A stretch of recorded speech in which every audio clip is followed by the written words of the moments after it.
Hello പ്രിയപ്പെട്ടവരെ, നിങ്ങൾക്കറിയാമോ ഈ ജൂതന്മാരെ കുറിച്ച് പരിശുദ്ധ ഖുർആനിൽ വരെ വളരെ സ്ഥലങ്ങളിലായിട്ട് പറഞ്ഞിട്ടുണ്ട്. കാരണം ഇവര് ഭയങ്കര ക്രൂരന്മാരും ചതിയന്മാരും മനുഷ്യ സ്നേഹമില്ലാത്തവരുമാണ്. സ്വന്തം കുടുംബത്തോട് പോലും സ്നേഹമില്ലാത്ത ചതിയന്മാരാണ്, സ്വാർത്ഥ താല്പര്യത്തിനും ഒക്കെ വേണ്ടി. ഇന്ന് നമുക്ക് കാണാൻ കഴിയുന്ന പശ്ചിമേഷ്യൻ യുദ്ധങ്ങളൊക്കെ ഒന്ന് പരിശോധിച്ചു കഴിഞ്ഞാൽ ഇന്ന് മാത്രമല്ല, എത്ര 10-70 വർഷങ്ങൾ കൊണ്ട് ഇവര് വളരെ ക്രൂരമായിട്ടാണ് മനുഷ്യനെ ശിക്ഷിച്ചുകൊണ്ടിരിക്കുന്നതും ദ്രോഹിച്ചുകൊണ്ടിരിക്കുന്നതും. അവർക്ക് ഭയമാണ് മുസ്ലിങ്ങളെ ഭയക്കാൻ കാരണം തന്നെ ഇവരുടെ നാശം മുസ്ലിമിലൂടാണെന്നുള്ള കാര്യം വ്യക്തമായിട്ട് ഇവരകത്ത് പരാമർശിക്കുന്ന തൗറാത്ത്, തോറ ഇവരുടെ ഗ്രന്ഥത്തിൽ തന്നെ പറഞ്ഞിട്ടുണ്ട്. ഈസാ നബി ഇവര് പഴച്ചുപറ്റ സന്തതി എന്നും പറഞ്ഞ് ജൂതന്മാര് അങ്ങേയറ്റം ക്രൂരമായി പീഡിപ്പിച്ച യേശു തന്നെ തിരിച്ചു വരും, ഈസാ നബി വരും, അദ്ദേഹം വന്ന് ഖുർആന്റെ ഭരണം നടത്തും. ആ സമയത്ത് ഈ മുമ്പേ ചെയ്യുന്ന ഈ ജൂതന്മാരെ മൊത്തം ലോകത്തു നിന്ന് തന്നെ ഇല്ലാതാക്കലാണ്. ഈ സത്യങ്ങൾ ഇവർക്കറിയാം.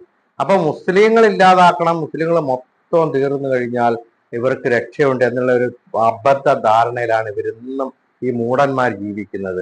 നിങ്ങൾ നോക്ക്, ഈ ലോകത്തിൽ ഈ പശ്ചിമേഷ്യ വളരെ സുന്ദരമായി കഴിഞ്ഞുകൊണ്ടിരിക്കുന്ന രാജ്യങ്ങളിലെല്ലാം എവിടെങ്കിലും ഒരു സമാധാനം ഈ ജൂതൻ കൊടുക്കുന്നുണ്ടോ?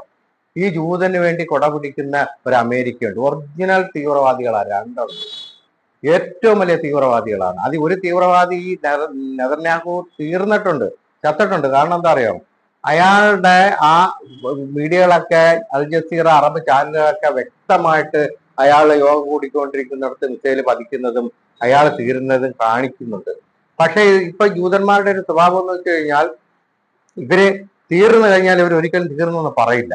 അതാണ് ഇവരുടെ ഒരു ടെക്നിക്കൽ. ഇനി ഇപ്പൊ വർഷങ്ങളോളം കഴിയണം, ഇനിയിപ്പൊ ഈ യുദ്ധം തീരണം, പുതിയ ഭരണാധികാരികൾ ആരും അറിയാതെ തന്നെ ഭരണം ഏറ്റെടുക്കും.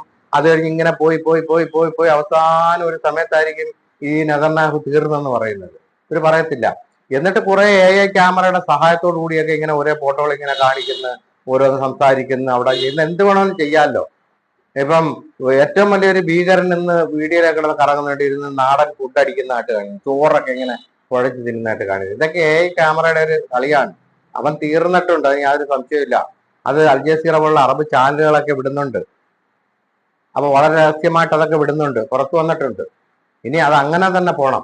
ഇനി രണ്ടാമത്തെ കാര്യം, ഈ അമേരിക്ക ഇതിന്റെ കൂടെ ചേർന്നുകൊണ്ട് വർഷങ്ങളായി ഞാൻ കുറെ വീഡിയോ ഇറക്കിയിട്ടുണ്ട്.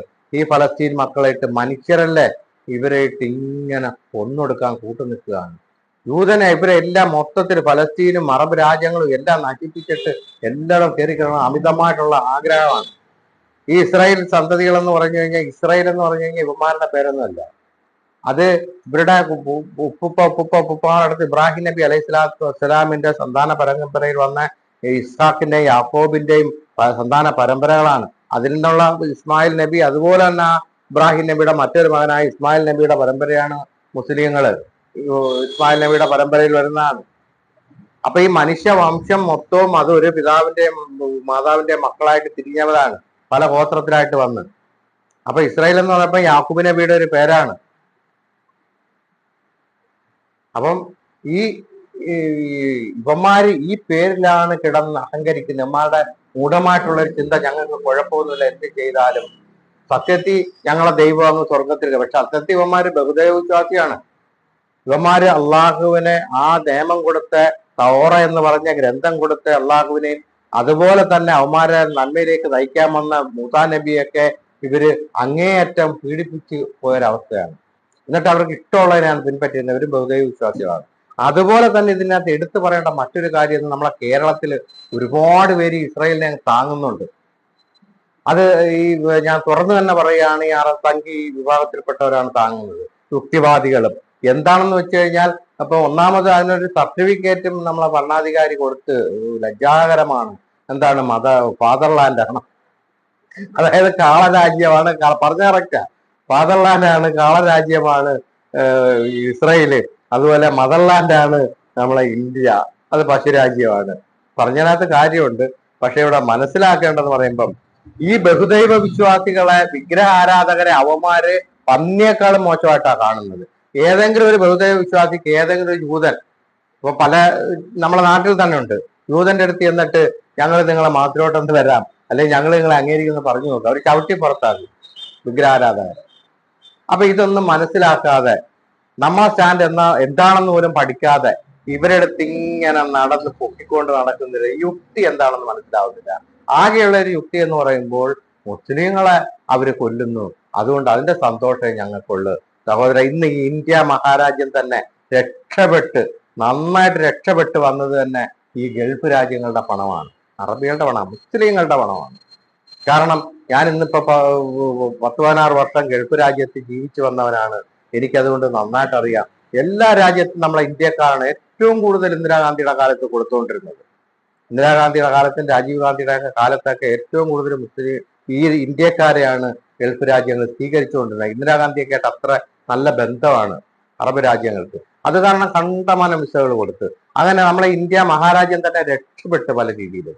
ഇന്നും ഈ സംഘി വിഭാഗത്തിൽപ്പെടുന്ന ബോംബെയിലും അവിടെ ഇവിടെ മഹാരാഷ്ട്ര, മധ്യപ്രദേശും, ഗുജറാത്ത്, UP ഒക്കെ ഉള്ള ആൾക്കാർ ഈ ബീഫുകൾ മൊത്തം കയറ്റുമതി, അൽക്കബീർ എന്ന പേര്, ഒരു മുസ്ലിം പേരായിട്ടായിരുന്നു അൽക്കബീർ, ആ പേരിൽ കയറ്റി അയക്കുന്നുണ്ട്. അത് നമ്മളവിടെ വെച്ച് വാങ്ങിച്ച് കഴിച്ചിട്ടുണ്ട്. അൽക്കബീർ എന്ന് കാണുമ്പോൾ ഇന്ത്യ മുസ്ലിങ്ങൾ അയക്കുന്ന എന്നാൽ ഇവരുടെയാണിത്. ഇവർ ഈ പാവപ്പെട്ട ആൾക്കാരെയൊക്കെ അടിച്ച് ഇപ്പൊ പശുവിന്റെ പേര് അടിച്ച് കൊല്ലുന്നത് തന്നെ ആരും തുടരുത്, ഞങ്ങൾക്ക് ഇതെല്ലാം മൊത്തത്തിൽ ഹോൾസെയിലായിട്ട് വേണം കയറ്റി അയക്കാൻ, അതിനുവേണ്ടിയുള്ള ടെക്നോളജിയാണ്. ഈ പാവപ്പെട്ട ഈ കിടന്ന് അനുയായികളുണ്ടല്ലോ, ഈ കാലാൾ പടകൾക്ക് ഇതൊന്നും അറിയില്ല. അങ്ങനെ പറഞ്ഞു വരുന്നത് ഈ ജൂതൻ നശിച്ചെങ്കിൽ മാത്രമേ ഈ ലോകത്തിന് സമാധാനമുള്ളൂ. എത്ര 10-55 രാജ്യങ്ങൾ കിടന്ന് കഷ്ടത അനുഭവിക്കുക ഈ ഒരൊറ്റ ജൂതന്റെ ഈ ഒരു രാജ്യം കൊണ്ട്. നിർമാർജന ഇവനെ ചെയ്തെങ്കിൽ മാത്രമേ ഈ ലോകത്ത് സമാധാനം കിട്ടൂ.